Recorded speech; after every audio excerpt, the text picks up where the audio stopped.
নমস্কার বন্ধুরা, আর হবে নতুন একটি ব্লগে আপনাদের সবাইকে স্বাগত।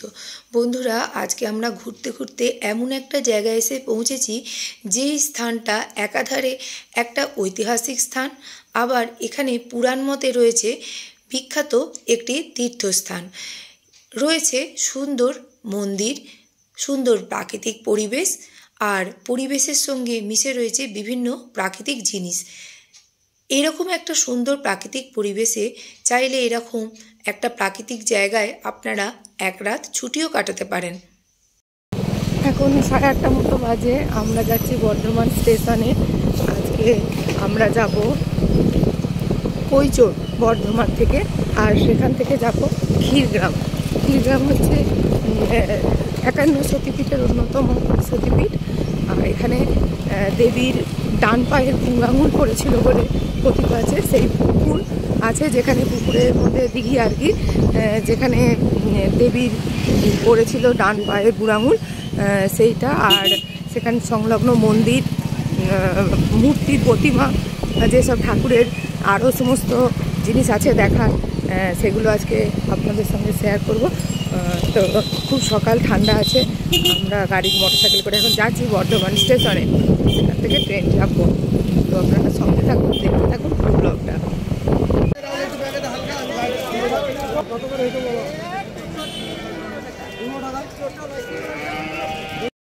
আমরা পৌঁছে গেছি বর্ধমান স্টেশনে, আর এখন আমরা 8 নম্বর প্ল্যাটফর্মে আছি। এই যে ট্রেন দাঁড়িয়ে আছে, কাটোয়া লোকাল 8 নম্বর প্ল্যাটফর্ম থেকেই ছাড়ে। আর এই যে আমাদের টিকিট কাটা হয়ে গেছে। এই কাটোয়া লোকালে করে কৈচোর যাব আমরা, সেখান থেকে যাব আমরা ক্ষীরগ্রাম। ক্ষীরগ্রামে আছে যোগাদ্দা মায়ের মন্দির। তো চলুন বন্ধুরা, এবার আমি ট্রেনে উঠে পড়ি, কারণ সময় অনেকটা আছে, কিন্তু তাও উঠে পড়বো। 9:34 কাটোয়া লোকাল ছেড়ে দিয়েছে আমাদের ট্রেন নির্ধারিত সময়ে ঠিক 8 মিনিট পরে। তো এখন আমরা চলেছি কৈচোরের উদ্দেশ্যে। আমরা নেমে পড়েছি কৈচোর স্টেশনে। এই যে এবার স্টেশনের বাইরে যাব, দেখব কি ব্যবস্থা আছে এখান থেকে যাওয়ার। তো বন্ধুরা, আপনাদেরকে একটা কথা আমি বলে দিচ্ছি, এই কাটোয়া লাইনে আমরা আসছি, কৈচোর স্টেশনে নামলাম বর্ধমান থেকে এসে। এই লাইনে কিন্তু ট্রেনের সংখ্যা সীমিত, মানে অনেকক্ষণ ছাড়া ছাড়া ট্রেন বর্ধমান থেকে অনেকক্ষণ ছাড়া ছাড়া ট্রেন, এবং ফেরার ট্রেনও সেই সেম অবস্থা। তাই আপনারা ট্রেনের টাইম ঠিকঠাক দেখে তারপর এখানে আসবেন, না হলে কিন্তু অনেকক্ষণ অপেক্ষা করতে হতে পারে এবং অযথা হয়রান হতে পারে। তবে খুব সুন্দর সুন্দর সময় ট্রেনগুলো আসার আর যাওয়ার আছে, আপনারা একটু দেখে নেবেন, তাহলে আর কোনো অসুবিধা হবে না। চলুন এখন স্টেশনের বাইরে গিয়ে দেখি কি যাওয়ার ব্যবস্থা আছে। দেখুন বন্ধুরা, স্টেশনের বাইরে অনেক টোটো দাঁড়িয়ে আছে। এখানে আমরা এই যে একটা টোটো করে নিয়েছি, জায়গাটার নাম ক্ষীরগ্রাম, আপনারা জানেন। তো এখন টোটো করে যাব। স্টেশন থেকে 20 টাকা ভাড়া ক্ষীরগ্রাম যেতে। তো আমরা এখন যাব। সুন্দর গ্রাম্য মেঠো পথ ধরে আমরা এগিয়ে চলেছি যোগাদ্দা মায়ের মন্দির ক্ষীরগ্রাম উদ্দেশ্যে। এই যে চলে এসেছে মন্দিরের প্রবেশদ্বার। এখান থেকে আর কিছুটা গেলেই যোগাদ্দা মায়ের মন্দির, সতীপীঠ ক্ষীরগ্রাম, এই যে এখানে লেখা রয়েছে। এবার আমরা মন্দিরের ভিতরে প্রবেশ করব। মন্দিরের প্রবেশদ্বারের ওপরেই লেখা রয়েছে সুন্দর মন্ত্র। তো চলুন ভিতরে যাই, দেখি। মন্দিরে ঢুকেই প্রথমেই রয়েছে সুবিশাল আটচালা। আটচালার একদিকে দেখুন লাল মন্দির, আর একদিকে ওই যে দূরে দেখা যাচ্ছে সাদা মন্দির। এখানেই চলছে চণ্ডীপাঠ। আমরা থাকতে থাকতে চণ্ডীপাঠ সমাপ্ত হয়ে গেল। চলুন এবার মন্দিরের দিকে এগিয়ে যায়, যেখানে 12 মাস রয়েছে যোগাদ্দা মায়ের একটি প্রতিমা। এই মন্দিরে আমরা আজকে পুজো দেব, কিন্তু পুজোর সামগ্রী কেনার জন্য বাইরে যেতে হবে আমাদের। আর এখানে পুজোর কিছু নিয়মও আছে, এবার সেগুলো আপনাদেরকে বলি। মন্দিরের বাইরে এই সমস্ত দোকানগুলো থেকে আপনারা টিফিন করতে পারবেন, আর পুজোর সামগ্রীও কিনতে পারবেন। আটা, সিঁদুর, শাঁখা, লোহা, মোমবাতি, ধূপকাঠি সব দিই।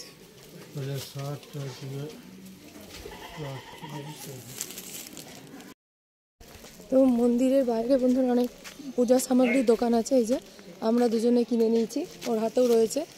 এবার আমরা পুজো দেব, তারপর আপনাদের সঙ্গে ডিটেলসে সব কিছু বলছি। আমরা যাচ্ছি পুজো দিতে। এখানে পুজো দেওয়ার আগে বাইরে একটা কুপন কাটতে হয়।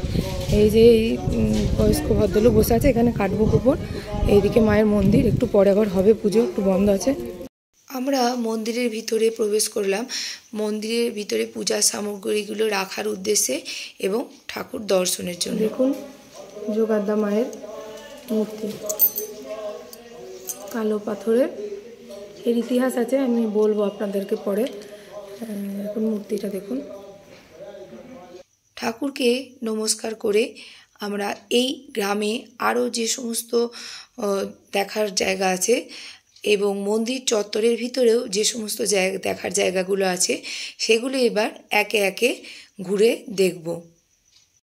আমরা এই যোগাদ্দা মায়ের মন্দিরে আসার আগে এই মন্দিরের ইতিহাস সম্পর্কে একটু আধটু জেনেছিলাম, কিন্তু সেই ইতিহাসটা যে জেনেছিলাম সেটার মধ্যে অনেক ভুল জানা ছিল। তো এখানে আমি আপনাদের কাছে ক্লিয়ার করে ব্যাপারটা বলছি। আপনারা এখানে যখন আসবেন তখন অবশ্যই এই ব্যাপারটা যদি আপনারা জেনে আসবেন, ভিডিওটা যদি দেখেন বা এখানে এসে ভালো করে জানার চেষ্টা করবেন, দেখবেন আপনাদের বিষয়টা ভালো লাগবে। তো দেখুন কি বিষয়টা আমি আপনাদেরকে বলছি। এই যে ক্ষীরদিঘি রয়েছে, এই ক্ষীরদিঘির জলে মনে করা হয় যে সতীর ডান পায়ের বৃদ্ধাঙ্গুষ্ঠ পড়েছিল। আমরা সবাই জানি যে মহাদেব যখন সতীর দেহ কাঁধে নিয়ে তাণ্ডব শুরু করেছিলেন, তখন ভগবান বিষ্ণু সুদর্শন চক্র দিয়ে সতীর দেহকে 51টা টুকরো করেছিলেন এবং 51টা টুকরো যে যে জায়গায় পড়েছিল এক একটি সতীপীঠে পরিণত হয়েছে। আর এই ক্ষীরগ্রামও তার মধ্যে একটা অন্যতম 51 সতীপীঠের অন্যতম সতীপীঠ। আর এখানে যে আপনারা দুটো মন্দির দেখতে পাচ্ছেন, এই লাল পাথরের মন্দির আর এই সাদা মন্দির, দেখুন সাদা মন্দিরের দরজাটা পর্যন্ত জলের তলায় আছে এবং মন্দিরের ভিতরেও জল আছে।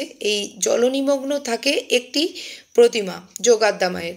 আর লাল মন্দিরে রয়েছে আরেকটি প্রতিমা, যেটি কিন্তু সারা বছর আপনারা দেখতে পাবেন। এবং তাহলে বলবেন এখানে দুটো প্রতিমা কেন? দুটো প্রতিমার একটা ইতিহাস আছে। সেটা হচ্ছে এই পুরাতন যে প্রতিমাটা, এই প্রতিমাটা একটা যখন বিধর্মী রাজাদের শাসনকাল ছিল, তখন যখন মন্দির বিগ্রহ এইসব ধ্বংস করে ফেলা হচ্ছিল, সেই সময় এই প্রতিমাটি হঠাৎ করেই একদিন হারিয়ে যায়। তো গ্রামবাসীরা এটাই জানতো যে মূর্তিটি হারিয়ে গেছে। তো তখন এইভাবেই কিছুদিন চলার পর পরবর্তীকালে এখানে গ্রামের লোকজন বর্ধমানের রাজার কাছে আবেদন জানালে রাজা একটি কষ্টি পাথরের মূর্তি তৈরি করে দেন, যে মূর্তিটি এই সাদা মন্দিরে রয়েছে এবং সারা বছর জলের তলায় নিমগ্ন থাকে। এবং এই যে মূর্তিটিকে এটাকে বৈশাখ মাসের সংক্রান্তিতে তুলে নিয়ে গিয়ে উত্থান মন্দিরে বলে একটা মন্দির আছে, এই যে মন্দিরটি দেখছেন এর 200-300 মিটারের মধ্যে, সেখানেও আপনাদেরকে নিয়ে যাব আমরা। তো সেইখানে নিয়ে যেয়ে পুজো করা হয়। 24 ঘন্টা মাত্র মূর্তিটি জলের বাইরে থাকে এবং 24 ঘন্টা যে সময়ে তোলা হয় মূর্তি, পরের দিন আর কি, ঠিক 24 ঘন্টার মধ্যে সেই মূর্তিটিকে আবার পুজো করে এই জলে আবার নিমজ্জিত করে দেওয়া হয় এবং যতক্ষণ বাইরে থাকে ততক্ষণ সবাই ওই একটা দিনই এই মূর্তিটিকে দেখতে পায়। তা আরও একটা এই জায়গার কাহিনী আছে। সেটা হলো যে যখন মহাভারতের আমলে, রামায়ণের যুগে, যখন রামচন্দ্র আর লক্ষ্মণকে মহিরাবণ যুদ্ধের সময় অপহরণ করে নিয়ে চলে গিয়েছিল পাতালে, এবং পাতালে মহিরাবণ তার নিজের আরাধ্য দেবীর কাছে রাম লক্ষ্মণকে বলি দেওয়ার জন্য উদ্যত হয়েছিল। সেই সময় হনুমান রাম লক্ষ্মণকে উদ্ধার করে মহিরাবণকে বধ করে। কিন্তু মহিরাবণ রাম লক্ষ্মণকে যে দেবীর কাছে নিয়ে গিয়েছিল বলি দেওয়ার জন্য, যখন হনুমান রাম লক্ষ্মণকে নিয়ে চলে আসছে, তখন সেই দেবী হনুমানকে বলে যে আমাকেও নিয়ে যেতে হবে, কারণ আমার এখানে ভক্তকে তুমি বধ করেছো, সুতরাং আমাকে এখানে কে পুজো করবে, আমাকে নিয়ে যেতে হবে। তখন হনুমান বলে যে তোমাকে নিয়ে যেয়ে কোথায় রাখবো মা? তখন বলেছিল পৃথিবীর ব্রহ্মস্থলে আমাকে বসিয়ে দিবি। যা বলছে পৃথিবীর ব্রহ্মস্থল কোনখানটা না, তখন দেবী এই হনুমানকে বলেছিল যে এই ক্ষীরগ্রাম, এটা হচ্ছে যে দেবী এই পৃথিবীর ব্রহ্মস্থল, এবং এখানে একটি রয়েছে সুড়ঙ্গ। সেই সুড়ঙ্গ দিয়ে তুলিয়ে নিয়ে আসে দেবীকে এবং রাম লক্ষ্মণকে। সেই সুড়ঙ্গটা কিন্তু গ্রামের বাড়িতে এখনও বর্তমান। তো সেই সুড়ঙ্গটাও কিন্তু আমি দেখাচ্ছি আপনাদের। এখন আপনাদের অনেকের মনে প্রশ্ন আসতে পারে, তাহলে দ্বিতীয় যে প্রথম যে আদি মূর্তিটা ওটা যে হারিয়ে গিয়েছিল আমি বলেছিলাম, তাহলে ওটা কিভাবে ফিরে পাওয়া গেল? এখানেও আরও একটা অত্যাশ্চর্যকর ঘটনা আছে। সেটা হলো এই যে ক্ষীরদিঘি দেখছেন আপনারা, এই ক্ষীরদিঘির সংস্কারের সময় এই 2006-7 সাল করে এই ক্ষীরদিঘিটাকে সংস্কার করা হয়। আর তখন এই সংস্কারের সময় এই আদি মূর্তিটা এই পুকুর থেকেই পাওয়া গিয়েছিল। তা আদি মূর্তিটা যখন পুকুর থেকে পাওয়া গেল, তখন সেই মূর্তির জন্য এই লাল পাথরের মন্দির নির্মাণ করে দেওয়া হলো। এবং এই আদি যে মূর্তিটি, এই মূর্তিটা কিন্তু জলের তলায় রাখার দরকার নেই, এর পাথরের কোয়ালিটিটা এমন, সেই জন্য এই মূর্তিটাকে বাইরেই রেখে দেওয়া হয়। মানে 12 মাস আপনারা যখনই যোগাদ্দা মায়ের এখানে যাবেন, আপনারা এই মূর্তিটাকেই দেখতে পাবেন। আর নতুন যে মূর্তিটা তৈরি করা হয়েছিল, ওইটা নবীন ভাস্কর বলে একজন প্রতিমা শিল্পী, পাথরের মূর্তি শিল্পী করেছিলেন। এবং ওটার পাথরের কোয়ালিটিটা এমন যে যেটা সবসময় জলের নিমজ্জিত করে রাখতে হবে, এই জন্যই এই ব্যবস্থা এখানে চালু করা হয়েছে। এখানে আরও একটা বিষয় আপনাদেরকে আমি বলি, যে হনুমান যে ভদ্রকালীকে বা মহিরাবণের আরাধ্য দেবীকে মাটির তলা থেকে তুলে নিয়ে এসেছিল ওপরে, তো সেই দেবীকে এখানে যখন রাজা পুজো করতেও, তখন যেহেতু রাক্ষসদের দেবী, তাই এখানে প্রচলন ছিল যে দেবীর আদেশে আর কি এখানে নরবলি দিয়ে পুজো করা হতো। এবং রাজা তার 7 ছেলেকে নরবলি দেওয়ার পর একদিন পুরোহিতের ছেলের পালা আসে, যে পুরোহিতের ছেলেকে বলি দেওয়া হবে। তখন পুরোহিত রাতের অন্ধকারে এই গ্রাম থেকে চলে যাচ্ছিল, এবং রাতের অন্ধকারে যখন মাঠের মধ্যে দিয়ে যাচ্ছে, তখন মাঠে এক মেয়ের সঙ্গে আর কি পুরোহিতের দেখা হয়েছিল। তো সেই মেয়ে যখন জানতে চায় পুরোহিতের কাছে যে কেন এত রাত্রিরে কোথায় যাচ্ছে, তখন পুরোহিত বলে যে ক্ষীরগ্রামে এক রাক্ষসী এসেছে, সেই আমার ছেলেকে এরকম সেখানে এসে খেয়ে ফেলবে, বলি দিয়ে দিতে হবে, তাই জন্য আমি চলে যাচ্ছি। তখন সেই মেয়ে এই ভদ্রকালী রূপ ধারণ করে বলে পুরোহিতকে যে কোনো ভয় নেই, তুমি বাড়ি ফিরে যাও, এবং আমি রাজাকে স্বপ্নাদেশ দেব যে আর যেন এখানে নরবলি না হয়। তো এইভাবেই এখানে নরবলি বন্ধ হয়ে গিয়েছিল। এবং এরপর যে গ্রামের বাড়িতে আদি মন্দির আমি আপনাদেরকে নিয়ে যাব, সেখানে কথিত আছে যে এই যোগাদ্দা মা নাকি প্রতি রাত্রিবেলা সেখানে শুতে যান।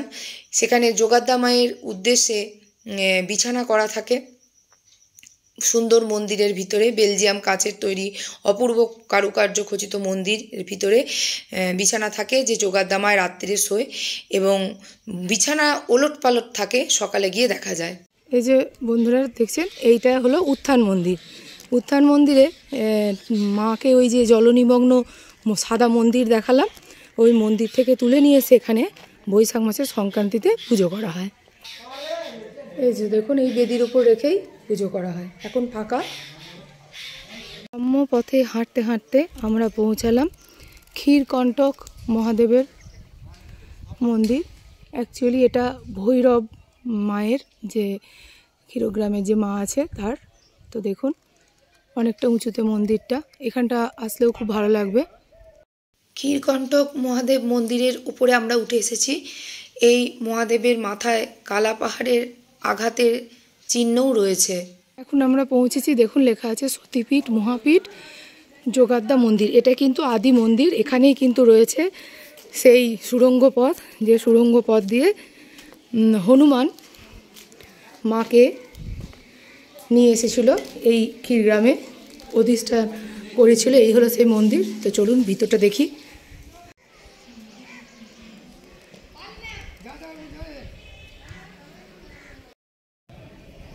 যোগাদ্দা মায়ের এই আদি মন্দিরেও কিন্তু রয়েছে ভোগ খাওয়ার ব্যবস্থা। এই যে ভোগ ঘর রয়েছে এদিকটায়, আর এদিকে আরও নানা জিনিস আছে ঘুরে দেখার মতন। দেখুন গোটা মন্দিরটা, আপনারা চত্বরটা দেখাচ্ছি। এখন আমরা মন্দিরের ভিতরে প্রবেশ করছি। মন্দিরের ভিতরে প্রবেশ করতেই এই বাঁদিকে দেখলাম যে খাট রয়েছে, যেখানে আর কি যোগাদ্দা মায়ের জন্য প্রত্যেক দিন বিছানা করে রেখে দেওয়া হয় রাত্রে, এবং এখানের মানুষের বিশ্বাস বা মনে করা হয় যে মা এখানে রাত্রে বিশ্রাম নিতে আসেন। আর এই যে গহ্বর দেখছেন বা সুড়ঙ্গ পথ, এই সুড়ঙ্গ পথটা নাকি কোনো মানে হাত ঢুকিয়ে রতল খুঁজে পাওয়া যায় না। তো এই সুড়ঙ্গ দিয়েই হনুমান উঠে এসেছিল ভদ্রকালীকে নিয়ে। আর এই যে দেবীর এখানেই আগে পুজো হতো। তারপরের ইতিহাস তো আপনাদেরকে সবই বলেছি। মন্দিরের ভিতরের ওপরের এরকম কারুকার্য খচিত রয়েছে বেলজিয়াম কাজের, অপরূপ সুন্দর। তো বন্ধুরা, এখানে আপনারা যখন আসবেন লোকাল মানুষের সঙ্গে কথা বলবেন, তাহলে আপনারা এই মন্দিরের এবং দেবীর গল্প অনেক কিছু আপনারা শুনতে পারবেন, জানতে পারবেন, এবং টুকরো টুকরো সবার কাছ থেকে জেনেই আমরা এই ভিডিওটা তৈরি করেছি। তাই অল্প ছোটোখাটো যদি ভুল হয়ে থাকে তাহলে সেটা আপনারা এখানে মাপ করে নেবেন। তবে যতটা সম্ভব আমি ভালোভাবে এখানে তুলে ধরার চেষ্টা করেছি। আদি মন্দিরের ঠিক পেছনেই রয়েছে শ্যামসুন্দর রাধারানীর মন্দির। এখানে দেখলাম ভিতরে ঠাকুরের প্রতিমা রয়েছে, আপনারাও দেখুন। তো এই মন্দির দর্শনের পর আমরা পুনরায় ক্ষীরপুকুরের তীরে অবস্থিত যে মন্দির, ওখানে ফিরে এলাম। এই ক্ষীরদিঘির জলে দেখুন রয়েছে প্রচুর মাছ। আর যে সামনের দোকানগুলো আপনাদেরকে আগেই দেখিয়েছি, ওখান থেকে আপনারা বিস্কুট কিনে এই মাছগুলোকে যদি খাওয়ান, তাহলে আপনাদের দেখতে তো অপূর্ব লাগবেই এবং সময়ও কোথা দিয়ে কেটে যাবে। তবে একটু সচেতন থাকতে হবে, কারণ এখানে প্রচুর কুকুরের উপদ্রব আছে। মাছকে খাবার খাওয়ানোর সময় কুকুরগুলো প্রচুর পেছনে চলে আসছে এবং একটু অসুবিধাও করছে। কিন্তু সেইগুলোকে যদি আপনারা দূরে ঠেলে এই মাছের খাবার দেওয়ার আনন্দটা উপভোগ করতে পারেন, তাহলে আপনাদের খুবই ভালো লাগবে এবং এভাবে কিন্তু সময় অনেকটাই কেটে যায়। তো এখানে আপনাদেরকে আমি আগেই বলেছি যে এখানে থাকার জায়গা আছে। তো এবার আমরা থাকার জায়গাটা দেখে নেব, এবং এখানে কিন্তু ভোগ খাওয়ারও সুন্দর ব্যবস্থা আছে। আপনারা এখানে আসলে আগে থেকে কিন্তু এখানে ফোন নম্বর আছে, সেই ফোন নম্বরে ফোন করে, আমি ফোন নম্বরটা আপনাদেরকে স্ক্রিনে দিয়ে দেবো, সেই ফোন নম্বরে ফোন করে আপনারা অনায়াসেই এখানে ভোগের জন্য বলে রাখতে পারবেন। আবার চাইলে আপনারা ঘরও বুক করে নিতে পারবেন ওই একই ফোন নম্বরে। স্ক্রিনের এই ফোন নম্বরটা ভালো করে আপনারা নোট করে নিতে পারেন। গোশালা পেরিয়ে যেতে হবে ওই গেস্ট হাউসে। গেস্ট হাউসের ভিতরে যাওয়ার রাস্তাটা খুবই সুন্দর। আর এই যে দূরে দেখুন গেস্ট হাউসটা রয়েছে। আমরা এর ভিতরে আর ঢুকিনি, কারণ আমাদের হাতে অতটা সময় ছিল না, ট্রেনের টাইমে হয়ে যাচ্ছিলো। আমরা যেহেতু থাকিনি, 14 দিনে ফিরে এসেছি, তাই ভিতরে যাওয়ার মতন আমরা আর সময় পাইনি। ভোগ ঘর, ঠাকুরের রান্না হচ্ছে এখানে ভোগের, আর এখানে হচ্ছে খাওয়ানো হয়। এখানে আজকে আমরা ভোগ খাবো। মন্দিরে 50 টাকা কুপনের মাধ্যমে আপনারা দুপুরের ভোগ নিতে পারেন, গ্রহণ করতে পারেন। এখানে ভোগে ছিল 5 তরকারি, ডাল, ভাত, চাটনি, পোস্ত, বোঁদে আর পায়েস। দুপুরে খাওয়ার পর ক্ষীরপুকুরের পাড়ে একটু কিছুক্ষণ রেস্ট নিয়ে আমরা ফিরে চললাম আমাদের বাড়ির পথে। বন্ধুরা, আজকে আমাদের ভিডিওটা আপনাদের কেমন লাগলো অবশ্যই কিন্তু কমেন্ট করে জানাবেন। ভালো লাগলে লাইক, শেয়ার, সাবস্ক্রাইব করে আমাদের পাশে থাকবেন। আবার দেখা হবে নতুন কোনো ভিডিও নিয়ে আর অন্য কোনো দিন। ভিডিওটা শেষ পর্যন্ত দেখার জন্য অসংখ্য ধন্যবাদ।